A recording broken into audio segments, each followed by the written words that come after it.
Hi, this is Kevin Williamson. And this is Paul Stupin. And here we are, watching a stock shot of a creek. I have no idea where it is. And there's the house. There's the house that took us forever to find. And the pier is sitting in the front yard. You know, I think the pier, a hurricane one season destroyed that pier, and we had to rebuild it. Oh, and there they are, very fresh-faced. Looking so young. Yes. And there's Elliot from E.T. Oh, it took forever to get that footage cleared. I think the John Williams score cost more, didn't it? Oh, I'm sure that was a nightmare.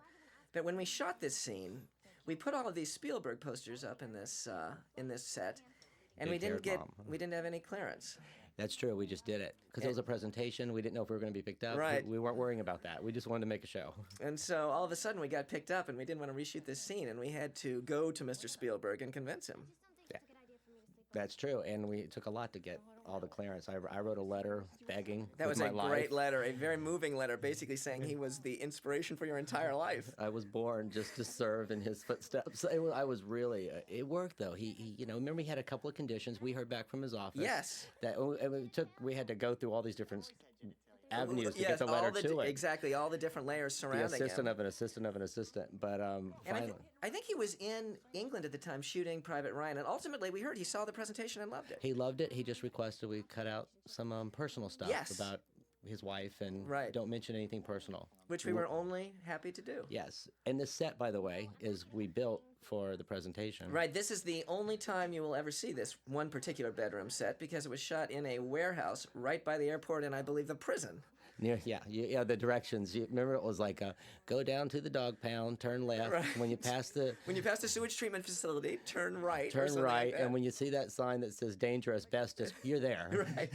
I think they shot part of Matlock or something right where this one particular Yeah, there were a bunch of set standing stood. sets. There were jailhouse sets and stuff there. Yes, and I think these scenes were shot the last 2 days of the shoot, and we were exhausted. And 3 o'clock in the morning. Yes, 3 o'clock in the morning, standing there looking at every line and every performance, hoping it played wonderfully. And Steve Miner, the director, fighting with me. Yes, I remember that. He wanted to get down and finish as fast as he could, and we wanted one more take. It turned out to be a great relationship. Yes. A long one to this day. He really helped, I think, when he was shooting this pilot, defining that beautiful, idealized look of Cape Side. Yeah, and sort of giving it that dash of Spielberg, but keeping it fresh and young.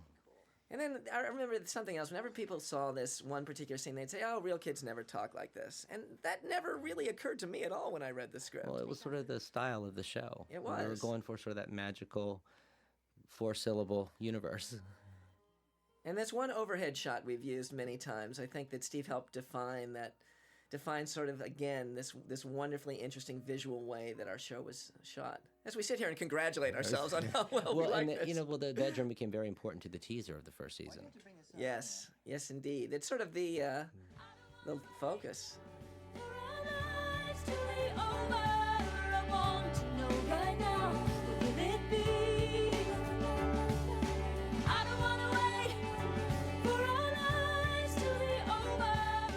This was you and I running around with this little Bolex camera because you had decided that we needed to have our main title sequence for the presentation. And I thought the main title sequence would be great if it was like Dawson's filmed his movie, a home movie, and put it together. And it was you and me with a camera with no eyepiece. I think one of us, we would vary because one of us had to hold this big heavy battery and the other would hold the camera and we would just sort of vary it.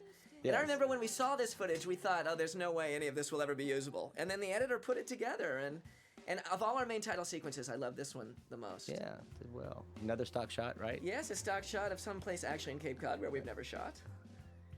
And then this takes us to another place in Cape Cod we've never been.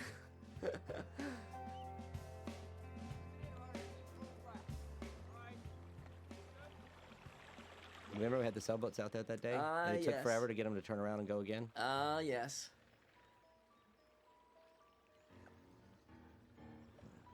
I always love this one. Yeah, here comes my little Halloween scare. I remember Josh, I think, was this was our second day, and Josh had just flown in on an all-night flight from Canada. Yeah. And he was in a good mood, even though he was sort of wired, I think, hopped up on caffeine.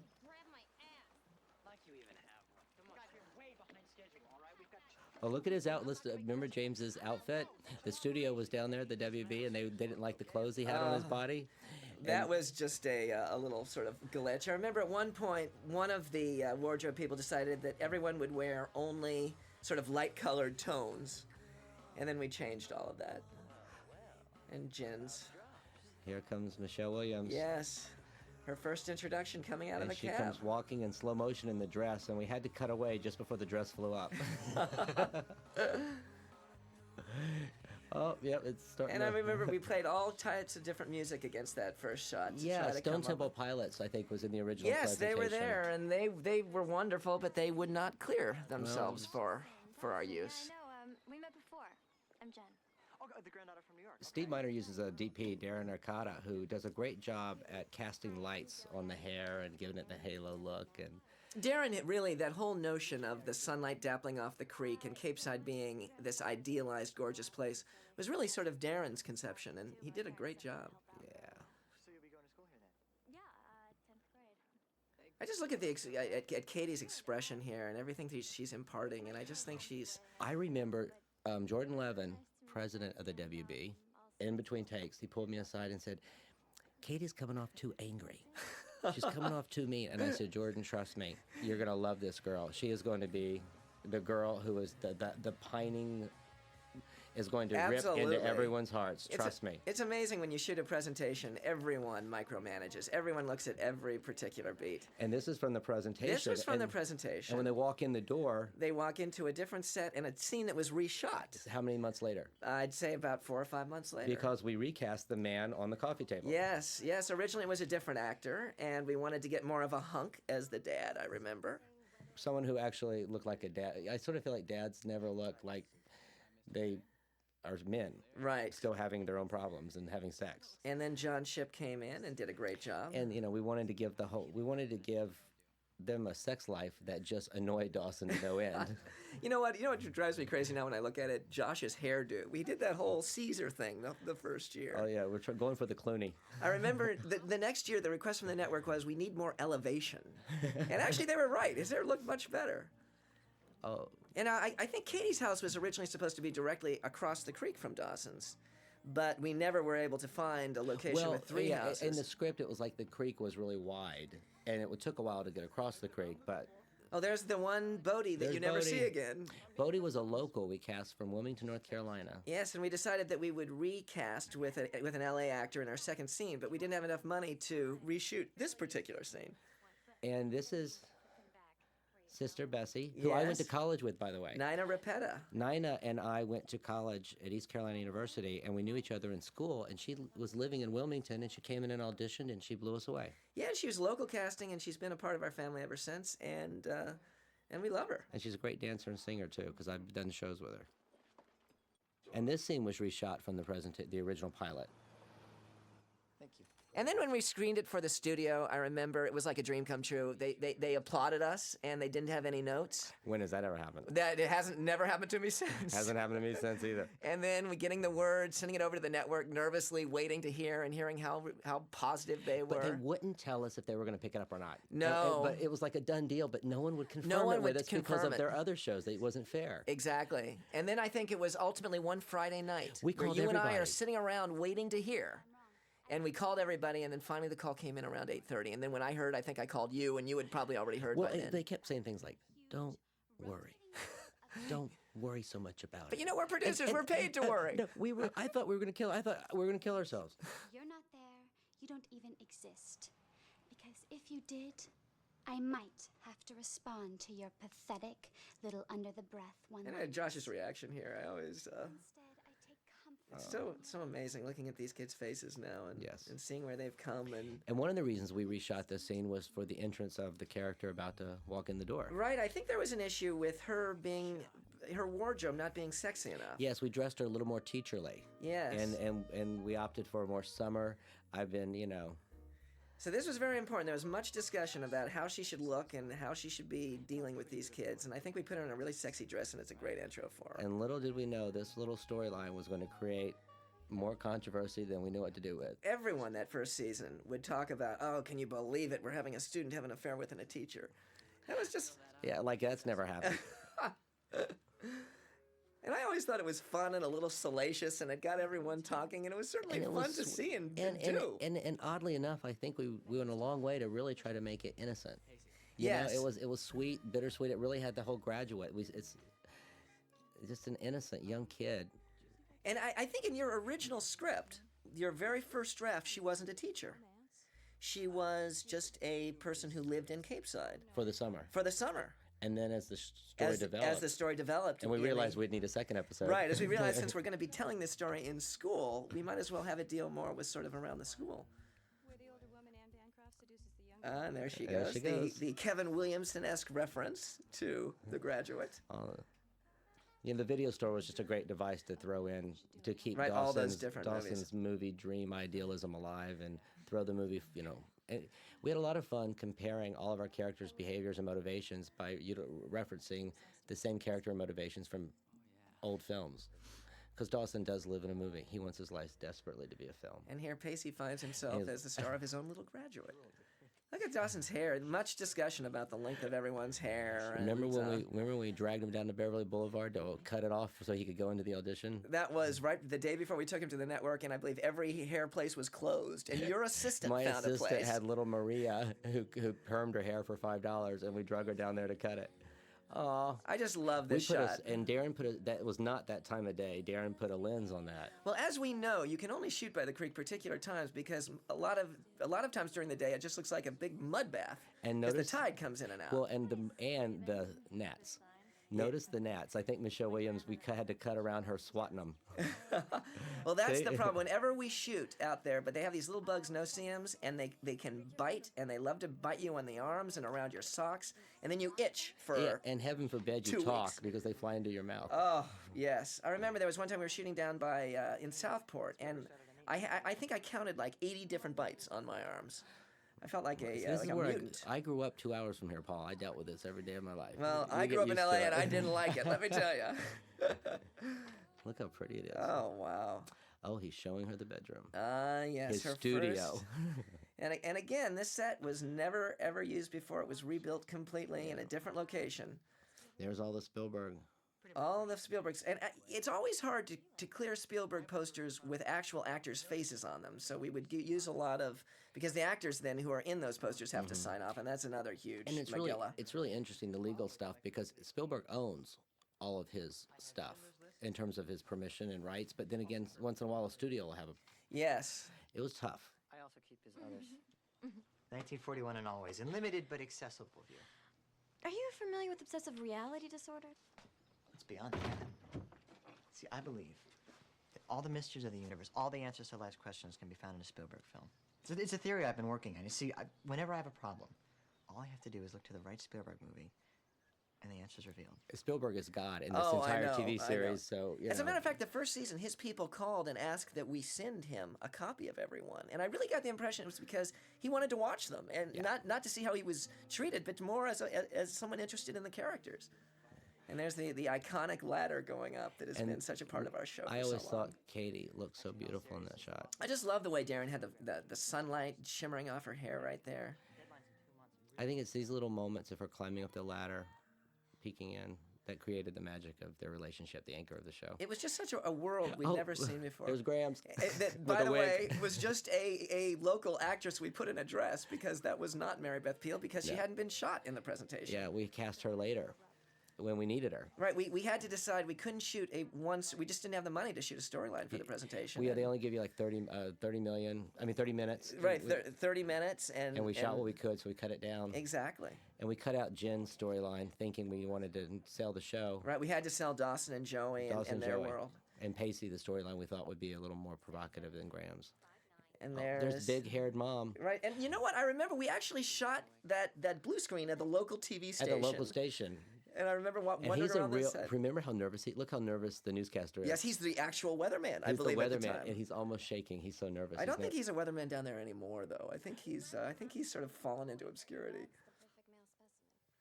He can barely speak. I remember he was just so nervous. And the big hair, the Mary Margaret Humes. I remember when you wrote that, thinking, what's that gonna look like? And it came out just great.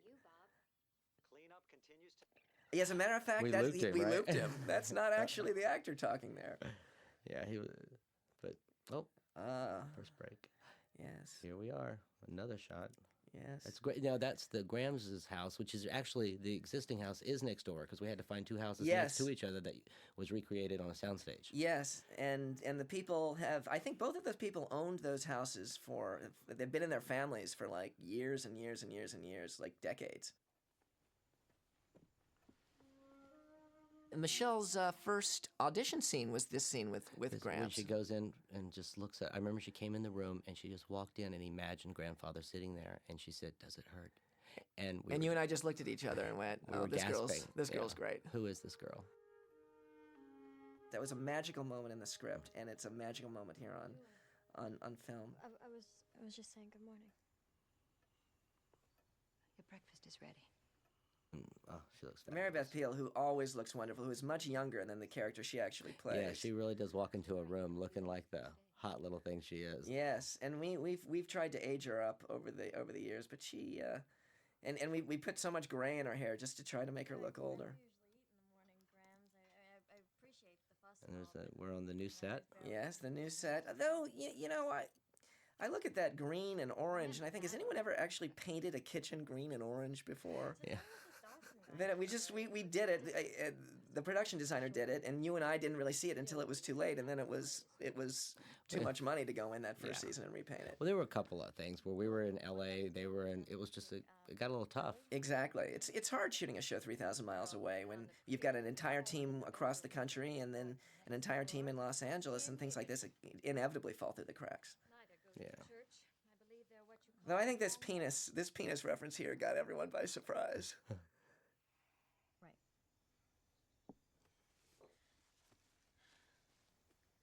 And there they are, just that tension between the two of them. That's okay. You can do it. You know, I remember when Well, this premiered, seeing those posters all over LA, that was really wild. Yes, it was the tagline. What was the tagline?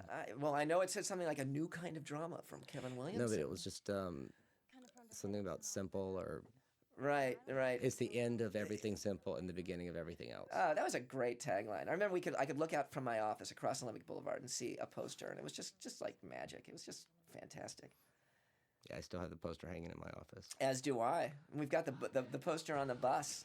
Oh, in our this office. is Tub Thumpa. Now that's the oddest. Now that's the actual high school in Wilmington, which we used once, I think. And There. Tub Thumpa, right? Something which is the novelty song of the day, I guess, that we put in there. Yeah. Yeah, we had by the time we finished that pilot presentation, we had like $5 million worth of music in it. We had to start cutting. And here we are on the phony set that we reshot. Yes, we reshot. Nellie Olson comes over. Nellie Olson was an addition to the show after. Yeah, when we not in the went to present- series and we realized we'd need more supporting characters to Yeah. fill in the back, the Sort other of a fun storylines. antagonist. But then I guess we realized that it's more fun to have a real conniving kind of bitch character, which we had with Abby. Well, yeah, and which was good, but we were like trying on a few shirts here. Yes. Creating characters, trying to figure out where the direction it was going to take. Because ultimately, we were, how the show ended up being about these 4 kids and their stories. Originally conceived, we were going to spend more time with the families and the mom and Yes, dad. exactly. But these kids popped. These actors. And their relationships we explored. I think especially that first season, every permutation and combination we explored. These 4 kids just popped. They went into the stratosphere in terms of the response to them. That's I And think that these actors. We had obviously an amazing script, and we really did luck out with getting all of these 4 kids. I mean, they're really, each one of them's a star, and I think you really see it here. And the timing was perfect for this show because 90210 was just winding down. Everyone was sort of hungry for the new Yes. teenage drama, and so I once again. Now this scene actually shot in the Wilmington High Yes, School. this is from the presentation. This we did not reshoot. Of course. I remember you and I hanging out on the set that day. We It were was behind the camera. Behind the camera. In the hallway, everywhere. Look at him. He looks. I can tell now that I watched this shoot from the. I know shooting it how many months later. I can see how different they look. Yes, it's really. Here's from the pilot presentation. Here's from the pilot, an actual science lab that we never saw again because we never went back to the high school. Yes. And now Here we are in the fake set Ah, with the yes. Psycho clip. This was at If I See That I Know What You Did Last Summer poster one more time. Psycho. You know the film? Great movie reference, though. But, you know, the whole notion of Dawson and horror movies. I just love that idea. There's just such a fun, a fun element to it. Well, that's he wants to make movies. You know, like I say, it's the autobiographical element. I was in my backyard with an 8mm camera filming a decapitation, which we actually did in the second episode. Yes, which My played mom great. found that film, the old little 8-minute horror movie. Now I made. that's something to see. Well, you know what? I've got to shake that out of you. I want to see that. White That's, as a ghost. And this guy, was this local? Who was this guy? He He's from was. Atlanta? I think he's a twin. He has another brother who looks exactly like him, but he was a local casting out of, I believe, out of Atlanta. And he popped up in a few episodes. Mr. Gold. Mr. Gold, reference to my best friend Gil Gold. I love that freeze frame in the back. That Yeah, he's grinning just hanging. rictus Well, there. it wasn't because we could only show 8 seconds, because that's all we could buy, so we had to pause it. Yes, indeed. Or something like that. I think it was something like that, and it's It was just like a there's the you can buy And 2 if- seconds of Hitchcock. And again, if it were an actual actor's face, we would have had to go through the whole thing of getting them to sign off on it. It's much easier to have a skull back there. You're very convincing, Dawson Leary. Yeah. But I'm afraid the class is maxed out. You know, by the time we premiered, we had shot every single one of these episodes for the first season, Interesting. and I forgot that. it was just and I remember every week we would go to a different person's house, and you would have a party, I would have a party, And we'd watch every and we'd episode. watch it together. And it was See, just so much You fun. clearly noticed the school's a different school Yes, there, now 'cause we're this on location. right. This is the actual school that we used that was in the original presentation. And you- when the classrooms were built, didn't we just sort of build one and then we switched out the windows so Yes. that we could rearrange the room and Exactly. it served as 3 different classrooms? And I believe that high school hallway set was oddly enough the police station from Matlock that we got for free that we nice. moved over to the studio and redesigned and repainted. That was nice of Andy. Yes, indeed. And then over that first season, we'd build the cafeteria when we need it. We'd build it. Kept kind of growing. And This was shot that our one day in the presentation that we could go in the actual high school. And Paul and I are standing back there going, "Oh, do we have enough coverage? I was just- know. wait, where's the single? Or was that beat good enough? was Should that we go good? back? Should we Do it reshoot again? that?" Do it again? Do it again? And Steve Miner's just going, "Hey, we got it." Right. Steve Miner, by the way, his, James, this was his, he was really worried about how to convey Dawson. Everyone's nervous in their first episode. And I remember he walked up to the director, Steve, who, you have to know him, Mr. real Lovin. pro, He's Steve, a yes. pro, and you have to understand his sense of humor. And James he was getting no direction because Steve was happy with what he was Right, doing. right. He goes, "What can I do differently?" And Steve just looked at him and said, "Suck less." and James was mortified. He had no idea that the director was joking. I remember Steve would get pissed at me because I kept forgetting to turn my cell phone off, and it would ring in the middle of a shoot. And of course, everyone would stop and turn around and look at me, and it made me feel like a total non-pro. Well, you know what, that happens, now that I can tell you 7 years later as a career in Hollywood, that happens all the time. I'm sure it's equally annoying now as it was back well, then. it's always the producer, too. and the directors, everyone's sitting around, they just want, because first of all, the producer's sort of an odd sort there on the set anyway. Right. Because by the time only we thing start worse is shooting, the we've done our studio. job. Exactly. I mean, by the time we start shooting... No, the I mean, writer. No one was the writer on the set. But you're right. You've done your job. It's exactly. It's cast, and really, you're sort of, in a way, you're kind of the third wheel standing on the set. Well, you're a little micromanager. You're Right. the sort of problem solver. Exactly. And if there's some beat you don't like, or if there's something, you Well, make your the work director was redo it. done developing, prepping, posting. You come in before, after, and you guide the middle. Right, and by the time we're shoot, it's really it's the director and the actors. Do you remember how this show? Did we talk about how the show came about when you had read Scream and you came in? You called me in and said, "Do you have any ideas for a series?" And I made it up. I on the totally spot. remember. I remember reading a little blurb in the trades that there had been Kevin Williamson. I had no idea who you were. That had sold a movie to Miramax. And I thought I got to read that script. And I read the script and thought it was fantastic. And I remember that first day you came into my office, and I remember thinking, what a great guy. Well, what was funny is I think you were thinking any ideas for TV shows, and remember we talked in scary anthology. Right. And I didn't I just sort of made this up as I went along because it was just sort of my life story. And we and I started talking about Yes, it. We we started sorta- spitting ideas back and forth. What about a girl, the guy, the this, the that? And we thought, we thought for a minute, should we do a family show? But then the notion was, I think Party of Five was on or was going, and we thought, well, let's do a bunch of kids, maybe on the same street. And you said, well, maybe it's a bunch of kids on the same creek. And it was just, now all that's Dawson's legend. Well, yeah. I grew up on the real Dawson's Creek. You know, they put a sign up after the show got really huge, and it keeps getting stolen. Oh my gosh. They keep stealing it down. The Parks and Recreation Department they keep having to put a new one up every month. And that first season, I think there's a real town or in like Vancouver or near Vancouver in Canada. Yeah, called Dawson Creek. Dawson Creek. Well, that's actually that we would hear about. Dawson Creek is the original name in where my hometown is from. Wow. And because I named the character Dawson, it became plural.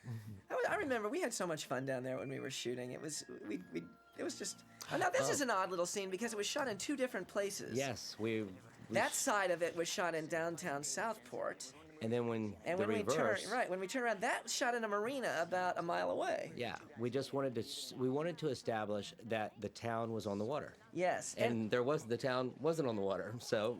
And we don't normally go down to Southport, so you'll notice there's a different Cape side. And by the way, what you're looking at is where we shot I Know What You Did last summer.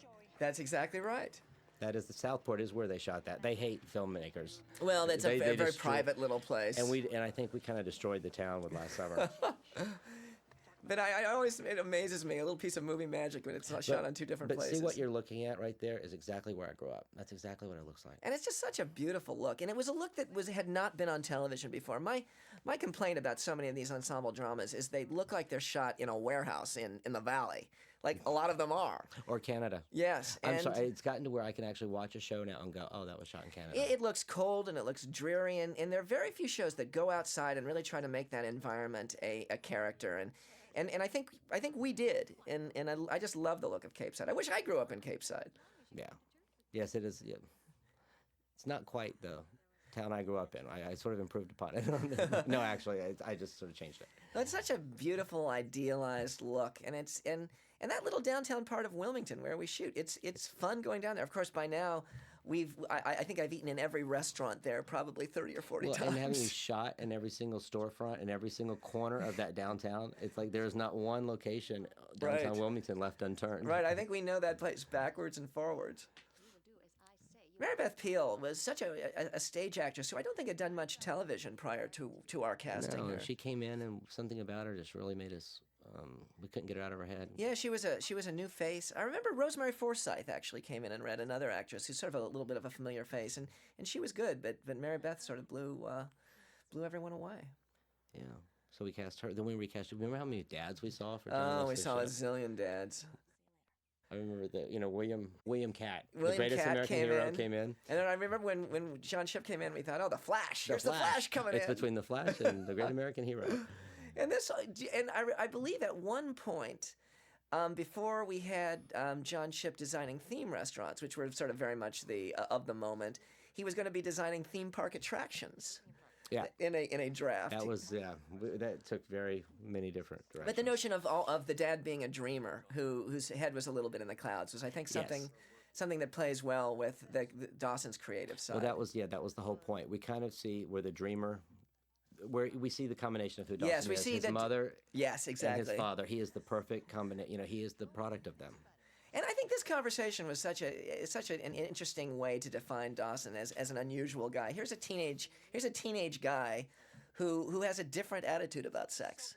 And I think that caught everyone by surprise too. Well, there's that, and also, isn't it just sort of masking his insecurities because he ain't getting none? Right. Well, definitely. But yes, he does have his intellectual, analytical theories, which he will vomit out at a second's notice, which is sort of the charm of Dawson. And here's a character who's a virgin who's willing to talk about it. Yeah. And there's the Bodhi that we never see again. There's cameo Bodhi. And we kind of went with Bessie as sort of being sort of artistic. They got a dad in prison.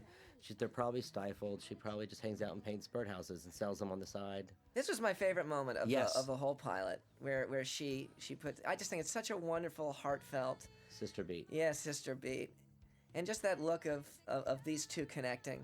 Now plot them together like this. It just makes you love these two characters. You hold on to this. On every half hour to an hour. And that's the Jan Arden, beautiful song we put in the background, who we used her so many times that first season. Yeah. Oh, and I remember she turns back. She turns back. Steve Miner. We made Steve Miner do that. He wasn't going to do it, and he. We thought we may want it. Yes, and so we made him do it, and thank heaven we did. Yes. Oh, there's that stock There's shot. that stock shot of that creek that's not the actual creek. And now we're down in downtown Southport again, Where the movie theater is. Where the movie theater is. It's not a real movie theater. But the movie they're about to watch is Waiting for Guffman. Yes. Now, how we got that? Yes, we should. Well, let's talk about It that. just so happened that Jamie Lee Curtis was down in Wilmington shooting. That horror movie in a freighter or something. Outer Space with the Baldwin. Yeah, it was. I think it was in a freighter. It was It was like a Universal Alien film. and a Alien. He was Alien-esque. on On a ship. something. Yeah. Well, anyway, she was down there shooting that. Her husband was Christopher Guest, who had just done Waiting for Guffman, and we thought that was sort of the hot sort of indie movie at the time. Yes. And Steve Miner had shot Jamie Lee Curtis and Forever Young, and knew her, and he introduced me because she's the goddess scream Right, queen of all exactly. time, and she came right up to me and she kissed me. Now you know what drives me crazy? Here you look at see that. this tiny Rialto. little Rialto. It's not a theater. We actually And that's just sort in of the music. Where is that? And now we're in this Downtown. monstrous auditorium that's actually Thalian Hall, I believe it's called. Thalian Hall, which is right in Wilmington, whereas the Rialto Little Theater was out down in Southport. Right, well, the Rialto Little Theater was really just a phony marquee and I think a real estate agent's office or something. Of course, we sort of killed ourselves when we had the Rialto demolished at the end of one season. Because now we can't go back here. And I think here I told Adam to sort of put together some Adam Fields, our composer, what sounded like the start of a movie. Yes. Or it's basically the studio logo. Yeah, the studio logo. And in that moment, is he going to take her hand or not? So I think, again, just such an iconic teenage moment. Yeah, everyone talked about the sex talk and how, Right, but it's- dirty the show was, but it was all about sweaty palms. Exactly. And there it is. I And said that 500 times. And this innocence, I mean, that's I think it's a point in everyone's life where we've been in this situation, and it's so relatable, I think. And the whole first season was all about all the talk and a bunch of weak knees and sweaty palms. Yes. Oh, see, there goes the sex talk. There goes the sex And that talk. people latched onto that and some of them missed that sweaty palm moment. That's what the whole point of it was. And then what totally blew me away is here we'd been on the air for like 6 weeks, and all of a sudden we have 4 TV Guide covers at the same week. And Entertainment Weekly on its way. Wow, what a roller coaster ride that was. It was so exciting. It's like a dream come true, really, to suddenly we have worked on this show for. At that point, you and I had been living it for like 2 or 3 years from the point we originally developed it. Yeah. And Pacey being ever the suave gentleman here. I know. I thought after Fox passed that Christmas, I was in North Carolina and got the word. Right, that was just such a heartbreak. Here, you and I developed this script for Fox. We'd sold it to Fox, and we were convinced it was the greatest thing since sliced bread. And then they call and they pass on it. And so you go off. They pick up a pilot from me that was just horrendous, and you went off and did Scream. And it wasn't until 6 months later that we heard that WB was interested. Yeah. Ooh, whack. Whack. Well, there's Parker Posey. And here we are in the lobby, this great scene between the two of them. Blood is rushing down when you can't even acknowledge another human being is even present. Look, I like her, okay? Sue me. I thought you were Once my again, friend. you and I are right by the camera looking at every beat. I'm tired of understanding. All I do is understand. Joey. Joey. Nothing penetrates with you, Dawson. You're so far removed from reality, you can't even see Here, the at this point, I guess Katie had done one movie, The Ice Storm. The Ice Storm. And here you and I cast her. I mean, I still remember you and I coming into the casting office after lunch that one day, and Marcia Shulman, our casting director, saying, "You should look at this tape." And here she put in the tape, and here was a tape of Katie Holmes that her mother had done in the basement and sent to us. Yeah. And you and I just looked at each other and went, "You know what? That's the girl." How fast can she get here? Yeah, how fast can she get here? Oh, this was 3 o'clock in the morning. Oh, Cold, yes, cold. it was cold. I actually had been up for a few too many days, and I was yawning and falling asleep. And I think I actually missed some of them filming this. I remember standing there and thinking, is it going to look pretty enough? Is it lit well enough? Are we getting the character beats that we need? And it was just 3 o'clock in the morning, and we're exhausted. Yeah, and in between setup, because it takes so long to set up. That Yes. James and I I remember sitting on the couch, sitting in there like, singing, show tunes or something. And we were anything to pass the time, anything to keep us awake. And we strung lights down the... Right down, and we had lights reflecting off the water. That's another trick. Unless you light water well, it looks like a big black hole in the distance. So you'll notice whenever we're on the creek, you can see light shimmering off of it. And you usually have to talk someone across the creek into using their front yard to place a great big generator thing on it. Or there's that other, they have some light that actually floats. It's a big balloon that I think they call Mr. Moonlight. And I remember walking out on the set wondering, where's Mr. Moonlight tonight? Oh. It's kind of like, with the scene coming up with Pacey and the school teacher. Remember that drunk guy? Oh, that was just a nightmare. Here you and I are down in Southport, and someone living on a boat right near where we're shooting decides he doesn't like the fact that he's being kept up by a film crew. So he decides to turn on his radio. Yes.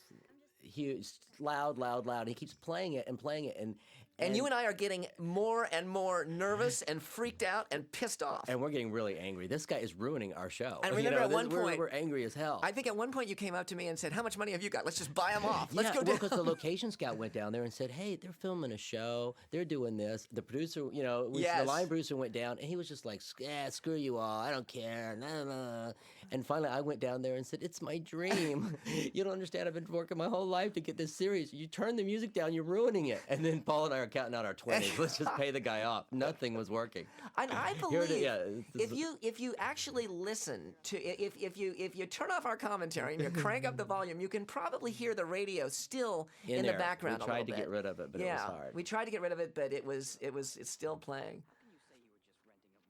But this scene between the two of them, I think it just sort of sets up some incredible future episodes between the two of them. Yes, and a lot of broadcasting standards notes. Though I did laugh a little bit when we brought her back the second season, and the reason being she had some property to unload.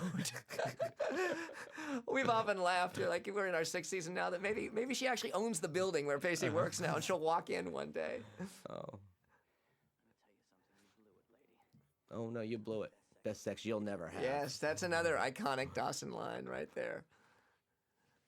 I think we really were sort of and hopefully still are, the sort of a great sort of young ensemble drama, and there hasn't really been another one that's come after us. Well, yeah, not that's just popped, but I mean, there will be. Because everything is in cycles, everything happens. Like Dawson's Creek now in its 6th season is kind of, it's 6 years ago. Yes, I just hope. It's so 5 minutes ago, Paul. I know, it's 5 minutes ago. We got to move on, look to the next thing.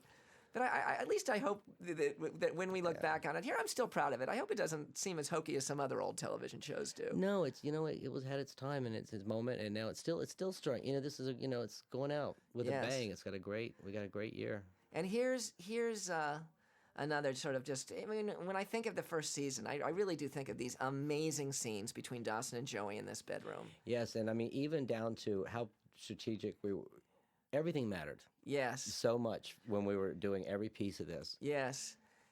It was so important that we make sure everything worked out in this one particular scene, because especially when we shot the presentation, the strength of this scene is going to be what everyone remembered when they decided whether or not to pick us up. Right, because when Joey here, when she's describing, she's putting his life in Spielberg terms, and it's only Dawson can understand. Right. It says even Spielberg outgrew his Peter Pan syndrome. And then the payoff is when she leaves and Dawson goes and puts his head against the Schindler's List poster. I mean, it was all there for a reason. And then I think, again, a wonderful piece of score from our composer, Adam Fields, who put on I think he defined a great way and uses his music in a way that so underscores the emotions especially this first season. And she's holding E.T. I remember when we were editing this, we went through every frame and every beat just to make sure. And I also remember that when you and I saw that first cut, you came in with like 15 CDs. And you had that notion of wanting to put popular music underneath all these different scenes. And we had the Romeo and Juliet soundtrack, remember? And I think when we used a lot of it. That was actually, that little necklace is James's. He decided he wanted to put that in. He wore that. I saw him in that all the time, and he actually wore it a lot on the show. Yeah, and I think it was a gift from his mom or something. But that was something that he really defined, and we used when he gave it to Joey in an episode. And I can't see both And we can't talk to each other the way we used to. I mean, there's some things we just can't This say. whole notion No, of that's growing up and what it means and how they articulate it, I think, is again another element of our show that Walk your dog. Originally, it was masturbation. How often do you masturbate? And the network broadcasting standard said you can't say masturbate.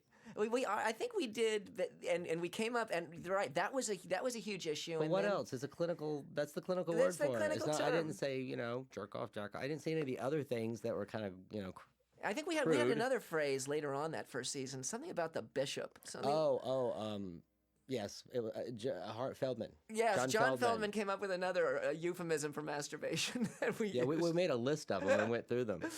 Right, because heaven forbid, we say the word Well, they're masturbate. teenagers. We gotta. It's a subject we dealt with from time to time. Yes, indeed. Oh no, here comes. Originally, this was No Doubt. Yes, and we couldn't clear the song. They didn't know it, and they wouldn't sign off on it. Yeah, we didn't have We we couldn't pay off the drunk guy with the 20 on that one. my personal favorite. I always love it when Joey runs and cries. I always think that's so Yes. emotional. I remember we played this song. We played No Doubt. We played this music on the set when she's running. Yes. We belted it We through did. speakers so she could get really into it. And here she gets in the boat, and again in There's the first. Spielberg.